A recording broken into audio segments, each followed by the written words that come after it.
Hey guys, what's up? How you guys doing? I hope you had a good month last month. Mine wasn't not that good, but at least we thank God. Um, let's go through how I traded last month.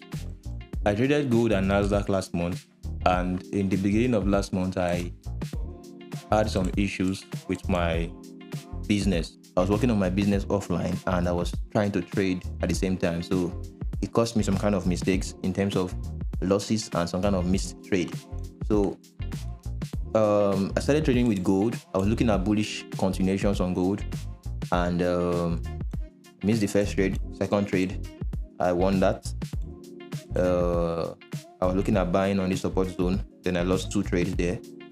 So that put me back on -1 for that period. Then I missed out this trade here because of I was busy, and I stopped. I didn't trade from here to this point. That's about 2 days or so, or 3 days. Then I came back to the chart and I saw this win, 2R. That set me back on 1 hour profit. I also left the chart again to focus on my business, and I missed out these two trades. At this time, I was looking at Nasdaq and I had seen about 2 wins on this. I saw one previous week Friday that gave me 2R. Market was reacting to this other block on Nasdaq. Then the next trade was also another block on the 1 hour time frame. So this was a 2R, this was a 3R, then this change of character sell was a 3R also. So I stopped trading gold around this point where I took this loss. So at the time I was looking out for continuations for bullish moves, but taking a bullish trade and I lost it. So I started looking out for what's the reason why I'm losing a bullish trade in this kind of structure. And I saw that, okay, I think this market is about to clean all this liquidity above this range.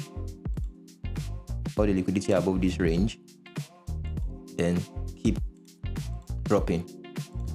So what happened was exactly that. But because I could not really be sure about this analysis, I had to look at Nasdaq, and yeah, it was cleaner.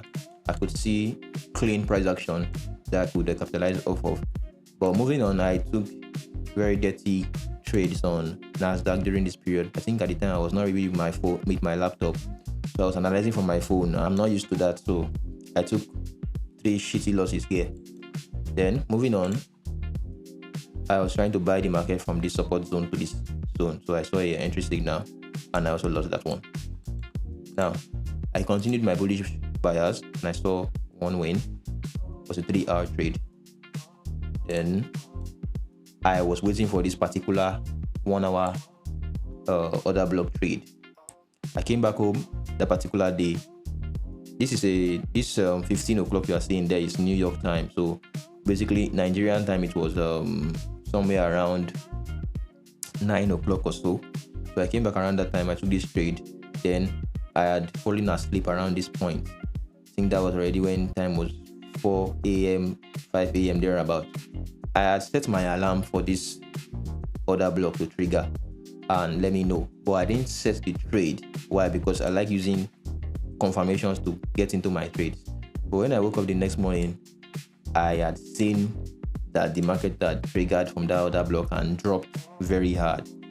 So this was my biggest miss of the month. So seeing this miss and how I have been really not performing well for the month, I started thinking about my trading, and I was looking at it that, okay, what should I do now? At the time, I looked at it that if the establishing of my business is costing me time from the chart, then I can just swing trade. If I take swing trades, I won't really be having to check the market every now and then to time my entries. That is why I started looking out for swing opportunities.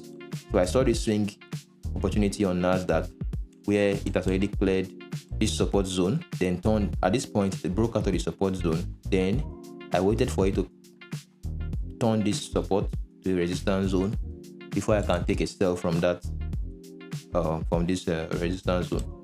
So what happened was, particular Monday, President Trump made a tweet and the market went straight back into the resistance zone. Then I look for my entry in this resistance zone in like the 5 minutes time frame here. So there was a change of character there. So I took my trade somewhere around here. Then my stop loss was above the old zone, and I was targeting 3R. Then I looked out for another swing. This was last week, trying to capitalize off this order block. So I took this swing last week, and up until now it has gone back to the entry point, and I'm still in it, waiting for it to drop. Let's see how next week goes. If it gives me a loss, no problem, we can move on to the next opportunity. If it's a win also, no problem. But in the meantime, from calculations I did, I'm basically up about 9R for the month, calculating the losses, the wins, and on both pairs, gold and Nasdaq. One thing I learned this month is timing and planning. I saw how not having time for myself and the chart affected my trading so much. I saw how I had to be in the right headspace and flow state to get good results from my trading. Also, something you can take out from the video is, clearly I saw that I had problems at some point in my trading. Then I fixed it by doing what? Switching up to something that can help my current situation. That is why I started swinging from here. I'm not saying I will not go back to my day trading. I will, but when I'm done structuring what I'm structuring in my life, I can now go back to my day trades and get more accurate results from there. But in the meantime, I can't deceive myself that I am very accurate and so good at managing time and managing trades that I will now be forcing myself to day trade while I'm doing business offline. You get? So this is something you can also apply to your trading. Observe your life. If you see that you are taking out time from your personal life to be on the chart, it means day trading is obviously not for you. For that, even if for that period, you can switch into swing trading for a while. Then with time, when you are balanced, you can now come back to your day trading. But in all things, we thank God that we still came out of the month profitable. So in case you have a question, you can leave it in the comment section. I will be sure to give a response. If you want my personal mentorship, you can also hit the link in my description box. If you want to reach out to me or follow me on social media platforms, the handle is at Matthew. If you want to trade with the Profit My Trade With, you can hit the link in my description box to sign up with my link and have some bonus from your first purchase. So I'll see you guys in the next video. Hope you have a good week this week, and I hope this month of April gives you guys a lot of profit. Happy Easter and stay blessed.